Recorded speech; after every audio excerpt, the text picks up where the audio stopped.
Vol Téléguinée, Gadel Jean-Lier. Chaque jour. Devant jour à 4 heures. Le matin à 8 heures. À midi, midi tapant. À soir, 8 heures. Télégamme, Téléguinée Magazine, chaque dimanche, 4 heures d'après-midi. Nouvelle Téléguinée, sans commentaire, sans voix monter, Gadel Jean-Lier.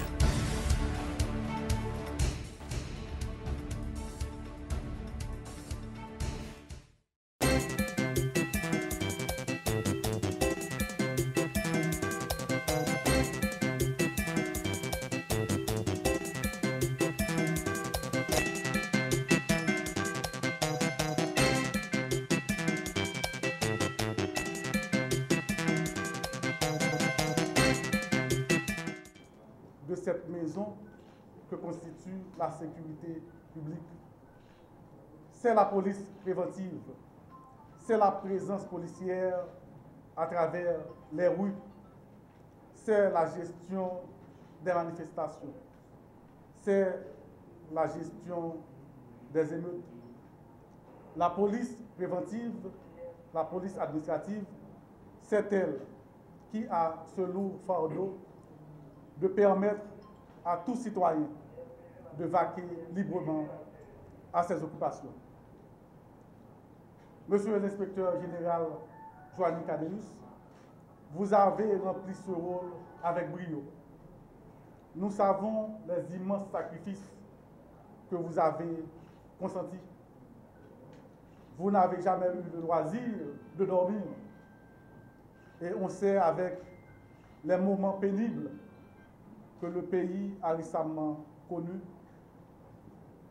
toutes les émotions que vous avez subies. Mais la police tout entière, et au nom du commandant en chef, je vous dis merci et nous sommes tous très fiers de vous, car vous avez su accomplir avec élégance, avec fermeté et courtoisie cette mission qui est l'une des plus difficiles de la PNH, c'est-à-dire être directeur central de la police administrative.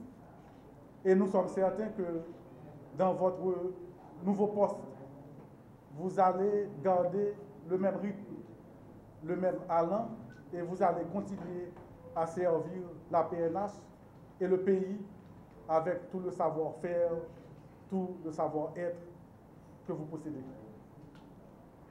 Je me sens extrêmement fier de procéder avec dit à l'installation de l'inspecteur général Karl-Henri Boucher, un homme avec qui j'ai une longue habitude de travail. On se parlait ce matin des souvenirs que nous avions partagés quand moi j'étais directeur départemental de l'Ouest et lui commissaire principal de Delma. Ce monsieur, c'est un novateur par excellence. Et le premier souvenir que je garde de lui, c'était durant un carnaval. J'étais étonné de voir le commissaire Boucher venir avec son laptop pour visualiser l'espace et placer ses hommes. Cela m'avait étonné et je n'oublierai jamais cela. Un remerciement à tous les membres du haut commandement qui m'ont supporté pendant tous les temps que j'ai passé à la tête de la direction centrale de la police administrative. Un remerciement à tous les cadres de la direction centrale de la police administrative, à tous les policiers, à toutes les directions départementales. Parce que, comme vient de dire l'inspecteur général en chef, le travail du directeur central de la police administrative, c'est un travail de prévention. Pour ce faire, il a besoin du support de tout et chacun. Support des membres de la presse, des membres de la presse, franchement, je ne sais comment les remercier. J'ai eu d'eux un support sans faille. Et je profite pour vous demander de continuer non seulement à supporter la Direction générale de la police nationale d'Haïti, la police nationale d'Haïti en général, mais aussi le nouveau directeur central de la police administrative. Il aura besoin de ce support, il aura besoin de votre support. À tous les policiers qui ont su faire montre d'un professionnalisme remarquable, je dis merci.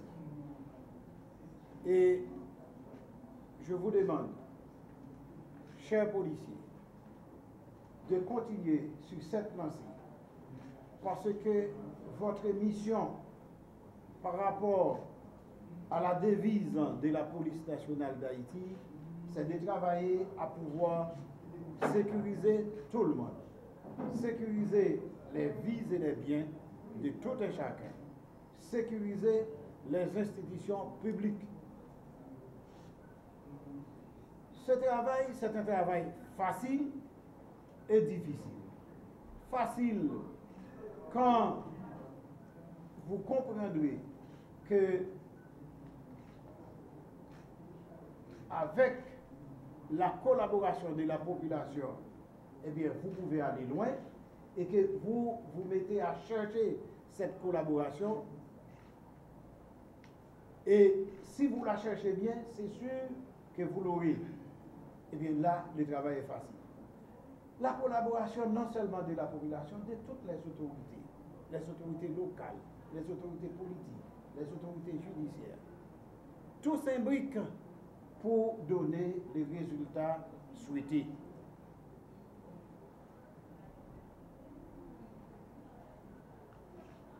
Je souhaite, parce que tout à l'heure, j'avais dit que j'avais 2 thèmes à développer, remerciements et souhaits. Je souhaite au nouveau directeur central de la police administrative bonne chance. Et je profite pour vous dire que le rôle que vous avez joué quand j'étais à la tête de la direction centrale de la police administrative, ce rôle a été bien joué. Et les véritables bénéficiaires, c'est la population. Continuez sur cette lancée. Je vous ai suivi sur le terrain. Je suis sûr que, en raison de ce que j'avais vu, de ce que j'avais observé, si vous mettez tout cela en pratique, eh bien, vous serez un bon directeur central de la police administrative, un bon DCPA. Mon cher, bonne chance, bon travail, succès, courage, parce que ce n'est pas une tâche facile. C'est difficile d'un côté, et de l'autre côté, comme j'ai toujours dit, c'est facile. Je souhaite que vous ayez pour devoir de chercher à avoir les côtés faciles et non les côtés difficiles. Bonne chance, bon travail, et je serai toujours là, si vous le souhaitez bien, pour vous supporter dans mes conseils, supporter en raison de mes expériences. Si vous m'appelez, je serai toujours disponible à vous répondre. Bon travail. Permettez-moi d'abord d'exprimer ma gratitude envers le directeur général de la police nationale d'Haïti, M. Michel-Ange Gédéon, qui m'honore de sa confiance en faisant choix de ma personne pour prendre charge de la direction centrale de la police administrative. En acceptant ce poste de haute responsabilité, je promets de mettre tout ce dont je dispose comme formation au sein de l'institution en vue de l'exécution sans faille des missions qui me sont confiées, tout en y associant l'expérience acquise durant mes 23 ans de carrière de l'agent 3 de 1995 à l'inspecteur général que je suis aujourd'hui. Après des postes aussi différents l'un de l'autre, en tant que cadre comme les commissariats de l'aéroport de Delma, le bureau des affaires criminelles à la direction centrale de la police judiciaire, la direction départementale du Nord, la Politour et à la coordination des directions départementales, je suis appelé à servir mon pays à une nouvelle fonction en tant que policier. À cet égard, je prends plaisir à retrouver, après une période marquée par la conception, la planification de certains ordres d'opération, la création des outils informatiques tels que Alerte PNH, le tableau de bord électronique, le système de gestion du contrôle des véhicules, le registre des plaintes électroniques, le tableur électronique des faits marquants au sein de la coordination des directions départementales de la police nationale. Cette nouvelle structure, créée par le directeur général de la PNH, m'avait permis aussi de faire un diagnostic sur l'état d'avancement du plan stratégique 2017-2021 et du programme accompagnement et conseil axé sur un transfert de compétences des policiers internationaux MINUJUST aux policiers haïtiens à travers plusieurs tournées effectuées en compagnie du directeur général de la PNH dans les 10 départements du pays. Aujourd'hui, je me retrouve face aux activités opérationnelles directes avec ses principaux aspects, indissociables l'un de l'autre: la planification stratégique, l'exécution et l'évaluation. J'ai la certitude que j'ai à ma disposition au sein de cette direction centrale de la police administrative des unités bien rodées, performantes dans l'accomplissement des missions pointues qui leur sont dévolues. Je compte contribuer à ce niveau élevé et efficace qui est déjà leur apanage. À cet égard, je tiens à féliciter mon prédécesseur, l'inspecteur général Joanny Caneus, pour l'immense tâche qu'il a accomplie en tant que directeur central de la police administrative. C'était pour moi un immense privilège de collaborer avec lui. Son ouverture d'esprit, ses conseils avisés m'ont permis de réaliser un immense travail en tant que coordonnateur des directions départementales. L'inspecteur général Joanny Caneus m'avait déjà ouvert les portes de la DCPA en travaillant à chaque période sur un ordre d'opération différent suivant la situation. Il n'existait pas entre nous les mots suivants: il est tard, week-end, il est dimanche. On se parle à n'importe quelle heure et on planifie toujours, et ce pour la bonne marche de l'institution policière. Il existait une complicité positive pour la réussite de nos différentes missions. Il est aujourd'hui appelé à de nouvelles fonctions, lesquelles sont d'importance capitale pour l'institution. J'ai la certitude qu'il les accomplira avec la rectitude dont il a toujours fait montre, avec l'efficacité et le souci du travail bien fait qu'on lui connaît.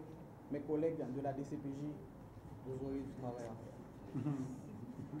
Au personnel des différentes unités qui relèvent de la direction centrale de la police administrative et au personnel policier et administratif en général, je promets une oreille attentive aux recommandations ainsi qu'une atmosphère empreinte de confiance et de respect mutuel.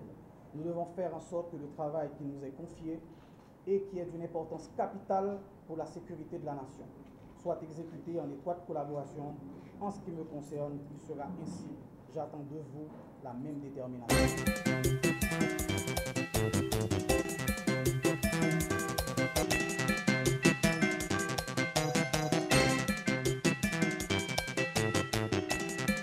La vie d'un policier ressemble à celle d'un apôtre.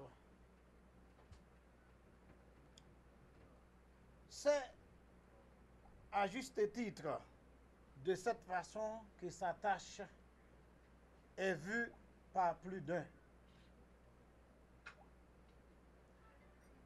Dans cet ordre d'idées, c'est avec beaucoup d'émotion que je me retrouve aujourd'hui dans cette enceinte pour être installé à la tête de la direction centrale de la police judiciaire. Monsieur l'inspecteur général en chef de la police nationale d'Haïti, en cette circonstance, permettez-moi de vous demander de bien vouloir présenter mes remerciements au directeur général de la PNH qui a jeté son dévolu sur moi pour occuper cette importante fonction de directeur central au sein de la police nationale. Je m'engage à travers vous à le rassurer que j'aurai à me montrer à la hauteur de ma mission.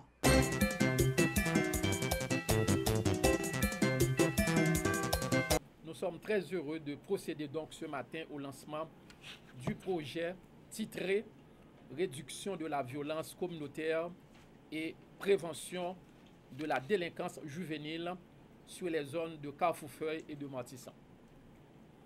C'est un projet, comme Madame Cadel a dit, le ministre de la Justice qui a pris la parole tout à l'heure, eh bien c'est un projet qui va être implanté par la Fondation Terre des Hommes, Lausanne, et l'OPC avec bien évidemment le support de la Minijust. Mes chers amis, point n'est besoin de vous rappeler les idées justificatives de ce projet. Madame Cadel l'a fait avec brio. Cependant, nous autres au niveau de l'OPC, en tant que responsables d'une institution nationale de protection et de promotion des droits humains, il est important pour nous de préciser que la violence constitue une entrave à l'épanouissement et à la jouissance des droits humains. Et qui plus est, en période de troubles politiques, en période de tensions politiques, en période de montée de violence, les premières victimes sont le plus souvent les femmes et les enfants. Les femmes et les enfants qui sont le plus souvent les premières victimes, mais je dois préciser pour vous, eh bien, des femmes et des enfants, généralement, qui ne prennent pas part aux hostilités. Et c'est ce qui est révoltant. Et c'est pourquoi ce projet a donc pour objectif de contribuer à promouvoir les droits des enfants et des familles vulnérables sur les zones de Martissan et de Carrefour-Feuille. Terre des Hommes de Lausanne, l'OPC et les partenaires impliqués dans ce projet entendent donc s'associer pour défendre et protéger la cause des droits de la femme et des droits de l'enfant dans le cadre, bien évidemment, de la réalisation de ce projet. La protection des droits de la femme, la protection des droits de l'enfant est un axe fondamental. Elle constitue non seulement un axe fondamental, mais c'est le pilier, c'est le passage obligé en matière du respect des droits humains, en matière de la construction d'un état de droit. Nous ne sommes pas capables de parler de respect droit monde, nous ne sommes pas capables de parler de état de droit, eh bien si nous vivons dans une société côté que il y a des scènes de violence, il y a des climats de violence, et le plus souvent, climat de violence, ça y est, premier monde qui est victime, c'est Timoun, parfois qui est assassiné, parfois c'est femmes tout qui victime, qui situation violence temps parfois qu'on provoque même des cas de viol sur eux-mêmes. Donc en clair, les femmes et les enfants représentent donc des catégories en situation de vulnérabilité à chaque fois qu'il y a climat de violence, qu'il y a trouble politique, qu'il y a tension politique. En Haïti, la situation de la violence envers les personnes au niveau des communautés présente des caractéristiques semblables.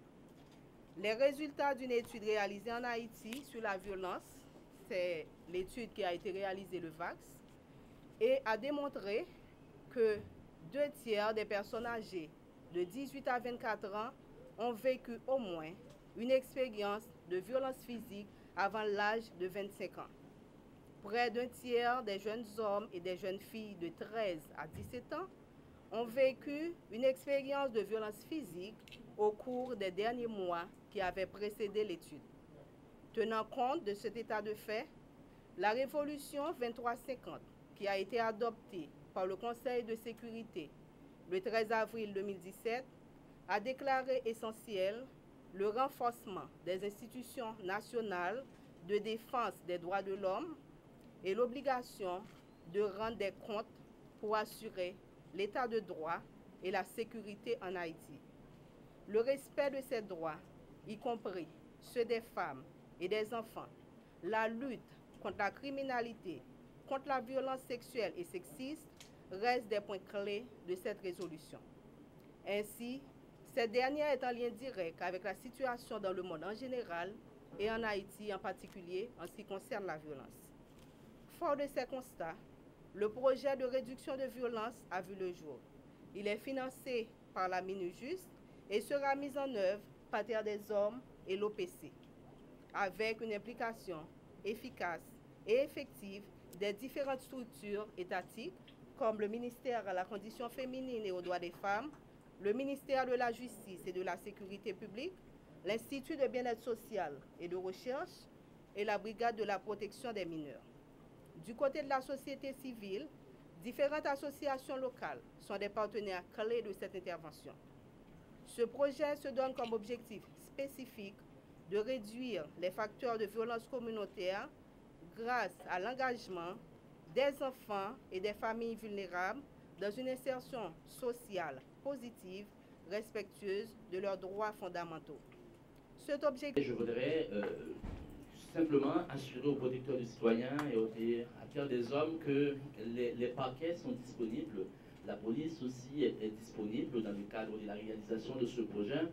L'ensemble des appareils de l'État sont là pour vous accompagner, étant entendu qu'il s'agit d'un projet qui vise à réduire la violence communautaire et la prévention de la délinquance. J'aimerais vous remercier pour nous avoir donné l'opportunité de faire un lancement de ce projet d'une manière autant intégrée et forte, je dois le dire. Et je me réjouis de voir un appui des institutions nationales et des communautés tellement fort qui nous garantit un succès au début de la mise en œuvre de ce projet. La réduction de la violence communautaire fait partie d'un pilier de l'état de droit et politique de la MINUJUST qui promouvoit, finance et met en œuvre des activités qui sont basées sur une approche de bas en haut, donc d'appuyer les communautés et les institutions nationales pour pouvoir délivrer le mandat de la mission des Nations Unies ici en Haïti.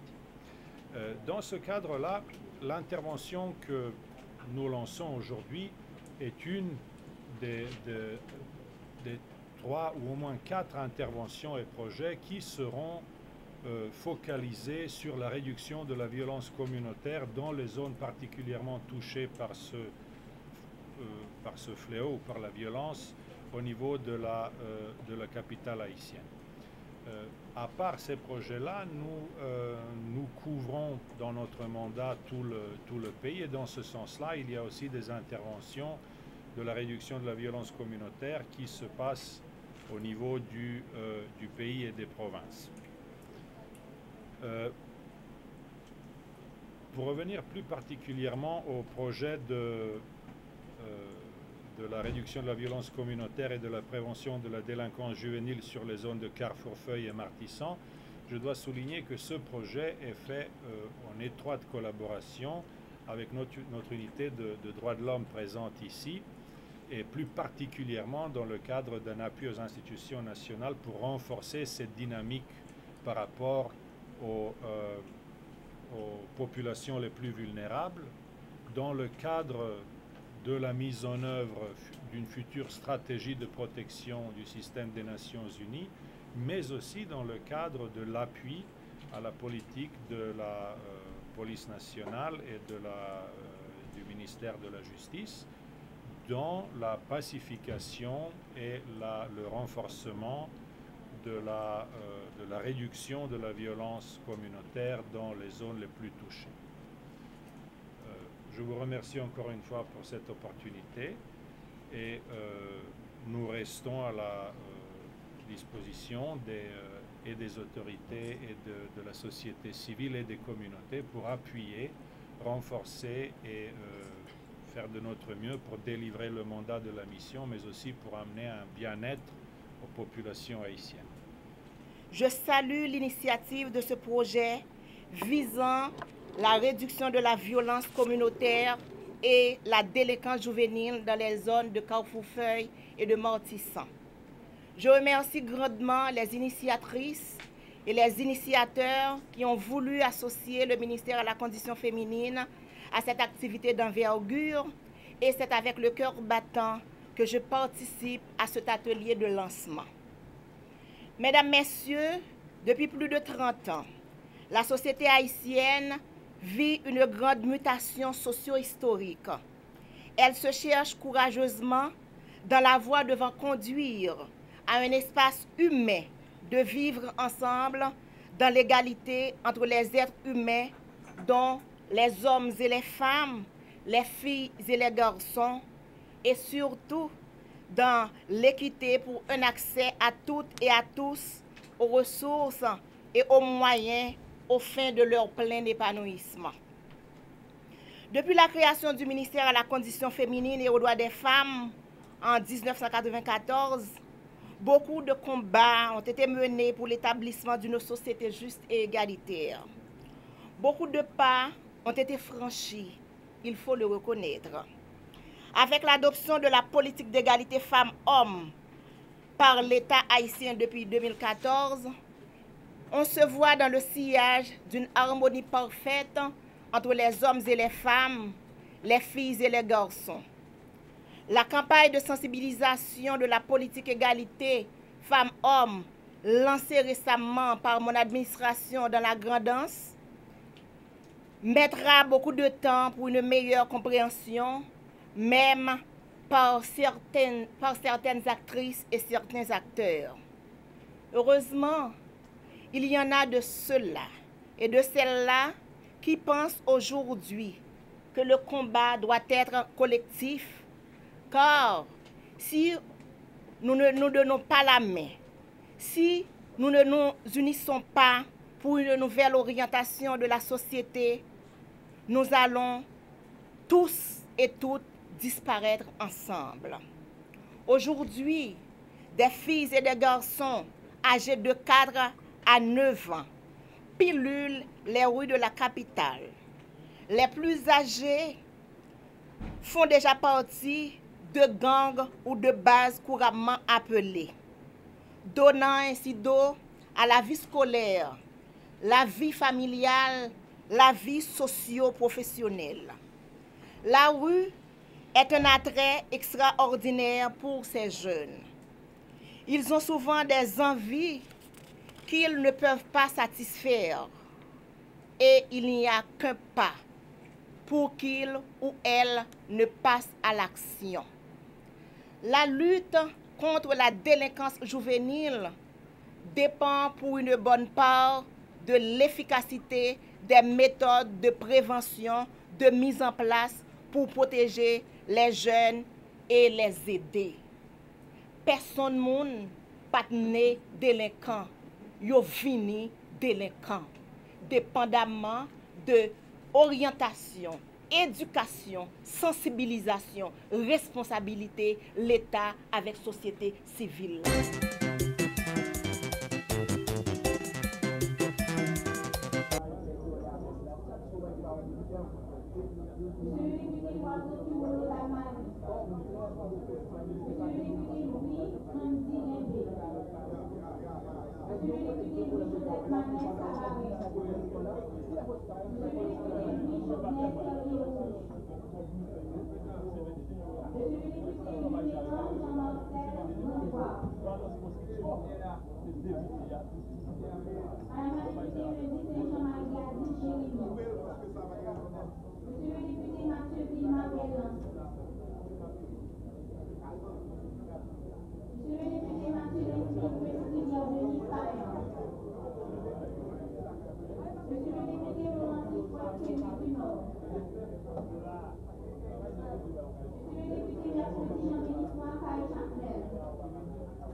cultivateurs et les cultivatrices qui ont tout fait pour gagner leur vie à la sueur de leur front, comme le requiert la vie, n'auraient pas dû connaître de telle affront ou de telle souffrance.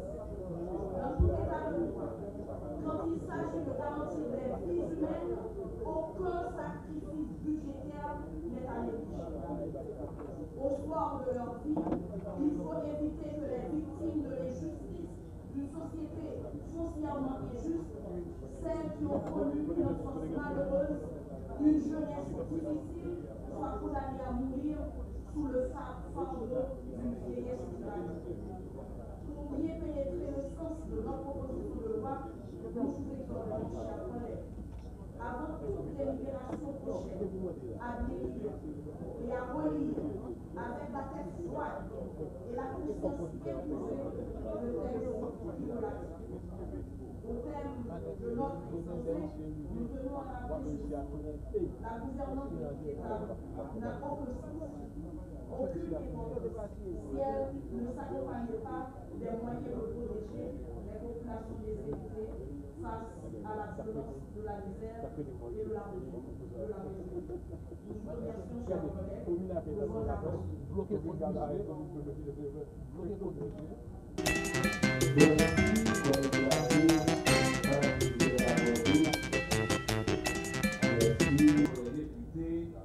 cette proposition de loi.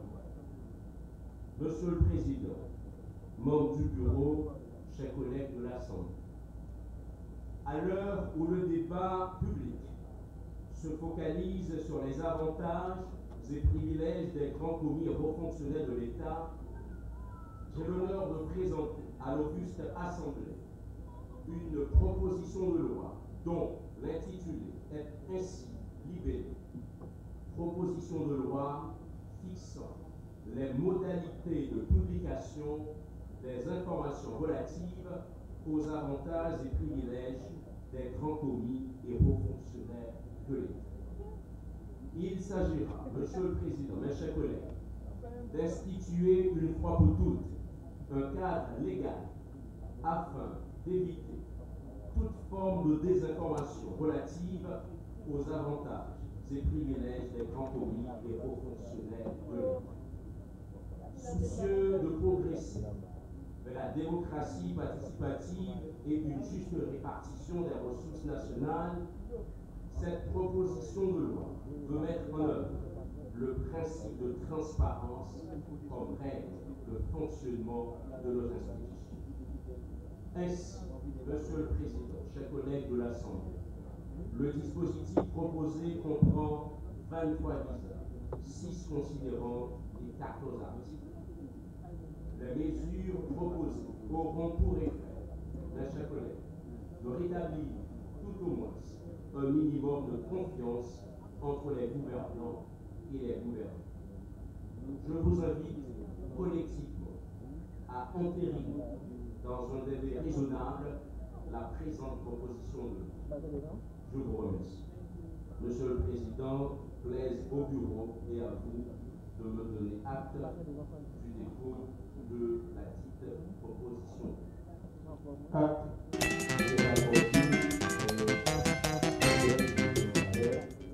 Présentation du texte. Ce texte vise surtout à doter les collectivités territoriales d'un service d'aide sociale, à supprimer les rubriques ici rapportant au niveau des ministères, des organismes autonomes, des directions déconcentrées et d'autres institutions publiques au profit du renforcement de la Caisse de solidarité nationale, ce qui permettra sans risque d'augmenter les dépenses de l'État et de créer des taxes, de grossir l'enveloppe budgétaire allouée à l'aide sociale.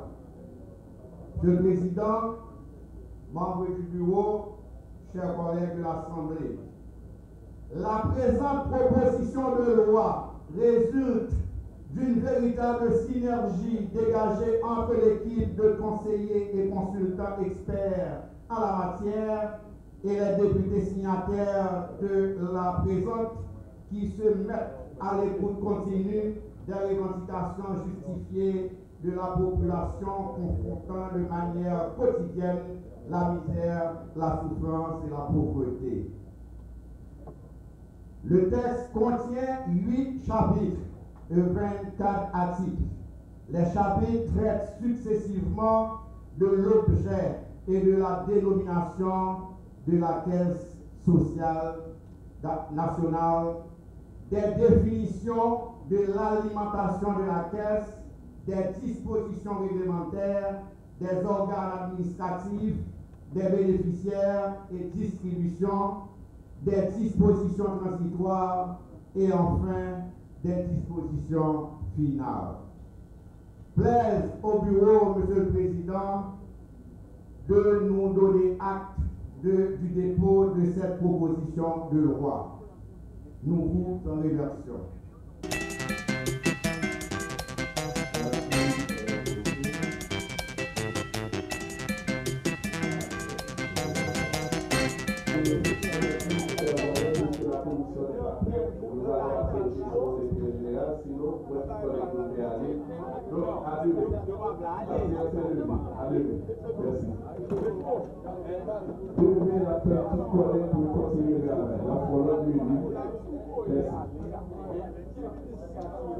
Merci.